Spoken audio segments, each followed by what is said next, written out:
We have seen history is not so kind to those who refuse to see the future. Falling to make a right call at the perfect time hurt many companies, with some even calling it off. Today we will be seeing some of the worst business decision ever made by some companies which were at their peak, and this decision leads them to their demise and ultimately putting them out of business. Before we begin, subscribe to our channel and press the bell icon. Number 1. Blockbuster refused to buy Netflix.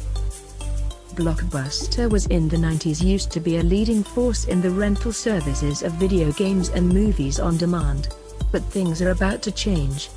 As the third millennium was rapidly approaching, Netflix and Redbox were offering tough competition to Blockbuster.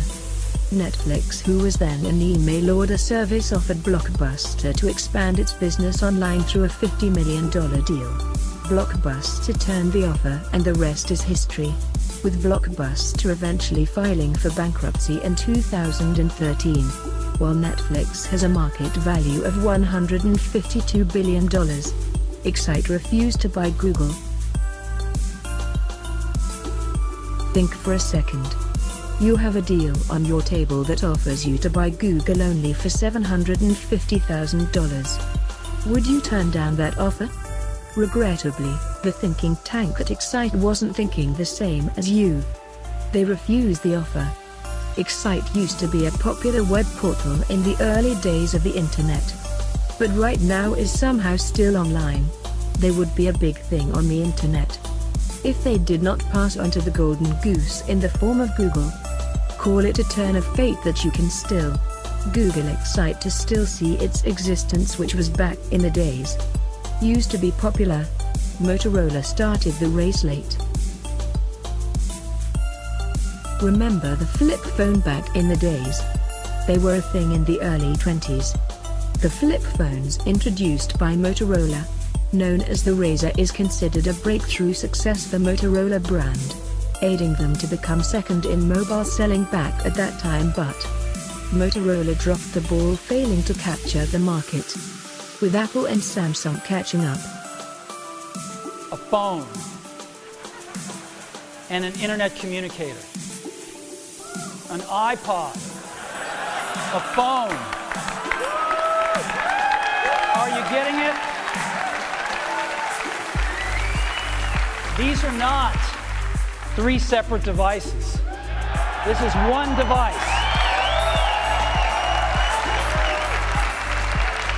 And we are calling it iPhone.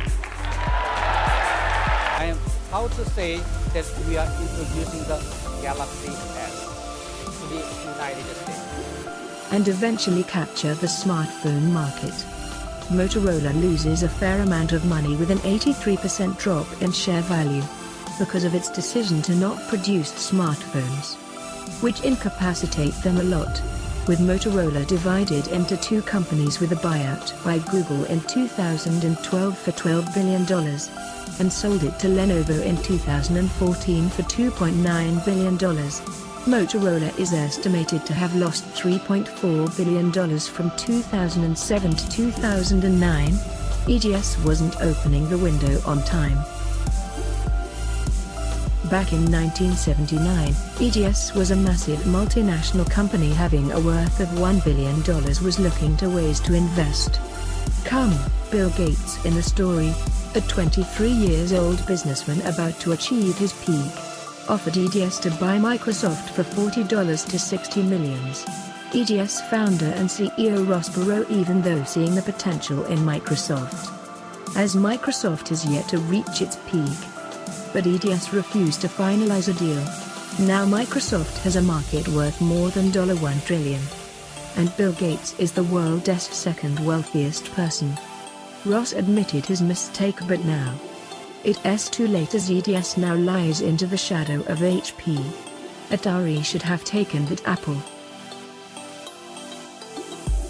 Atari, the gaming industry pioneer, leading the industry from the 1970s to mid-1980s.